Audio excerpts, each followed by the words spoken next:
Le verdict des attentats de Bruxelles de 2016 est tombé. 3 hommes ont été condamnés à la prison à perpétuité, mais pas Salah Abdeslam.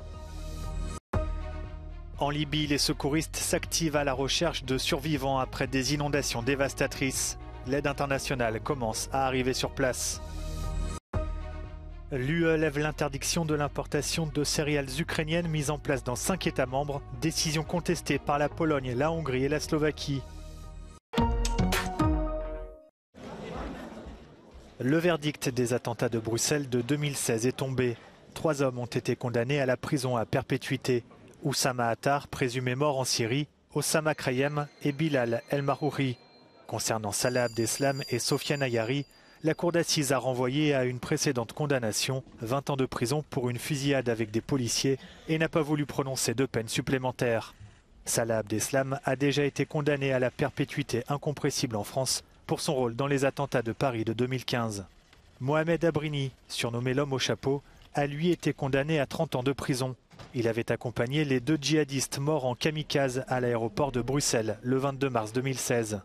Ce jour-là, un 3e homme s'était fait exploser dans une rame de métro. Bilan de ces attentats, 32 morts et des centaines de blessés. Ali Al-Haddad Assoufi et Hervé Bayingan Mouirvois ont eux respectivement écopé de 20 et 10 ans de prison.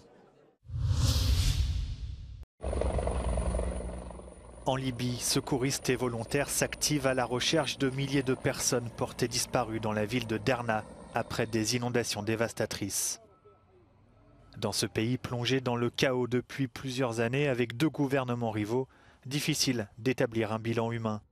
Mais une chose est sûre, celui-ci devrait être très lourd. Problem, we're not there yet in Libya. We don't know the extent of the problem. The floods and the torrents and the destroyed buildings and the sludge still conceal the level of need and death. L'aide internationale commence à arriver sur place. L'Italie a envoyé une trentaine de pompiers à Derna. Leur mission, chercher d'éventuels survivants dans les décombres et des cadavres dans la boue.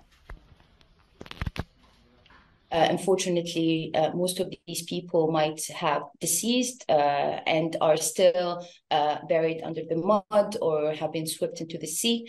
At the moment, the main challenge that the humanitarian actors and the health authorities are facing is in terms of retrieving dead bodies and the proper conservation of these bodies. L'Allemagne a également affrété 2 avions avec à bord 30 tonnes de matériel, des tentes, des lits de camp, des matelas et des couvertures. Selon l'ONU, plus de 800 000 personnes ont été directement affectées par la catastrophe.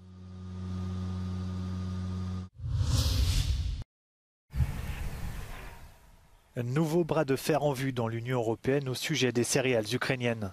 L'UE a annoncé la fin de l'interdiction de l'importation de ces céréales qui avait été conclue fin avril avec 5 États membres. La Pologne, la Hongrie, la Slovaquie, la Bulgarie et la Roumanie. Ces pays avaient vu affluer des céréales à prix bradé venant d'Ukraine à la suite de la levée des droits de douane sur les produits ukrainiens. Des céréales qui devaient rejoindre l'Afrique et le Moyen-Orient, mais qui étaient restées bloquées sur leur sol à cause de problèmes logistiques. Conséquence, l'effondrement des prix locaux et la colère des agriculteurs. Estimant que les problèmes ont été résolus depuis, l'UE a donc annoncé la fin de la mesure.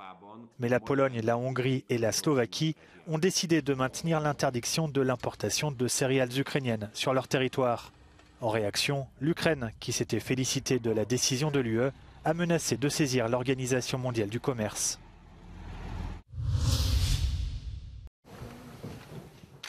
Le peintre et sculpteur colombien Fernando Botero est décédé ce vendredi à l'âge de 91 ans.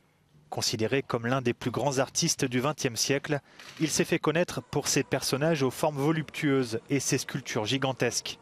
Fernando Botero s'est éteint à Monaco, où il résidait. Il souffrait depuis plusieurs années de la maladie de Parkinson et avait développé une pneumonie ces derniers jours.